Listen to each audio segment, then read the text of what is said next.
Titeuf, les Funky Cops ou encore Code Lyoko, autant de séries animées pour enfants qui ont un point en commun, celui d'être produites par les frères Di Sabatino, Christophe et Benoît de leur prénom. Originaires de la Meurthe-et-Moselle, les deux frères dirigent depuis 2003 la société Moonscoop, société de production audiovisuelle spécialisée dans l'animation. Depuis, ils enchaînent les succès et s'imposent petit à petit comme une référence dans le monde de l'animation, en France comme à l'étranger. Christophe, Benoît, vous regardiez quoi quand vous étiez petit? Notre génération, à la télévision, on regardait non pas des dessins animés particulièrement, mais beaucoup de séries fiction pour les enfants. Je pense notamment à des grands classiques comme Zorro, comme Flipper le Dauphin, Daktari. Comment êtes-vous tombé dans l'animation? En fait, on a commencé par faire des courts-métrages et des longs-métrages de fiction. Et un jour, Benoît a réalisé une série pour France Télévisions sur la peinture qui s'appelait Au cœur d'étoiles. Et donc, Benoît filmait l'étoile de maître et moi, je produisais cette série. C'est par amour de la peinture et de la BD que l'on est venu petit à petit à l'animation, c'est-à-dire qu'on a désiré animer les images.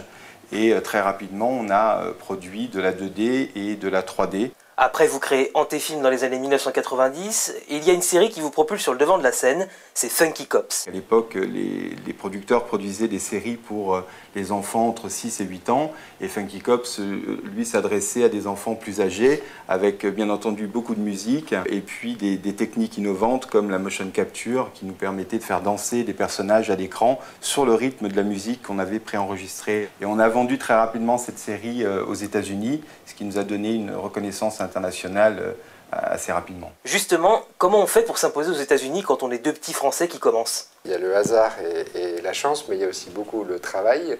Et parfois, il suffit aussi d'avoir simplement le culot, de prendre rendez-vous. On a proposé notre série à la Fox et qui, vu le caractère innovant et la qualité graphique et éditoriale de la série, l'a acheté assez rapidement.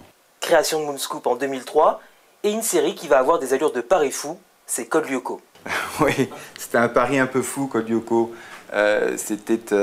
L'idée, en fait, était de sublimer les aspects héros qui dorment dans chaque enfant. Et au niveau international, la série a pris à peu près dans tous les territoires. Alors c'est toujours un pari fou de créer une série de rien. Finalement, Code Lyoko est né de quelques dessins et puis est devenu une série mondiale. Ce qui n'est pas le cas, par exemple, quand on produit Titeuf, qui est déjà un succès. C'est quoi le style Di Sabatino dans toutes vos séries? La folie, peut-être, vous l'avez dit plusieurs fois. Je pense également, surtout, l'innovation.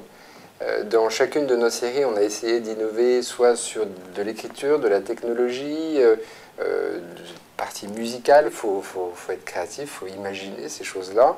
Comment ça se passe au quotidien? Il y en a un qui est plus créateur et l'autre homme d'affaires? Moi, j'ai commencé un peu plus business, Benoît un peu plus artiste. Puis ensuite, les courbes se sont rejointes. Il y a 20 ans, on était tous les deux. Là, on est environ 300. Donc effectivement, à deux, il est assez facile de se partager le travail, c'est-à-dire qu'on fait tout.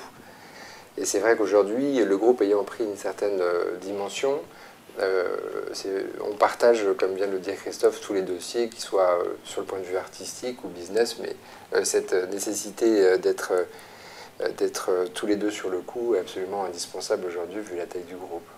C'est quoi votre ambition pour Moonscoop? Je pense qu'aujourd'hui, un producteur qui voit l'avenir depuis son métier historique doit absolument se projeter dans un monde qui va être un monde où les écrans vont changer. Nos diffuseurs historiques resteront, mais il y aura aussi une multitude de nouveaux écrans et on travaille beaucoup à ça. Et notamment, depuis maintenant 4 ans, on a développé une structure Nouveaux Médias qui nous permet d'être présents sur l'ensemble de ces écrans. Et pas trop dur de travailler entre frères? A priori, ça se passe bien.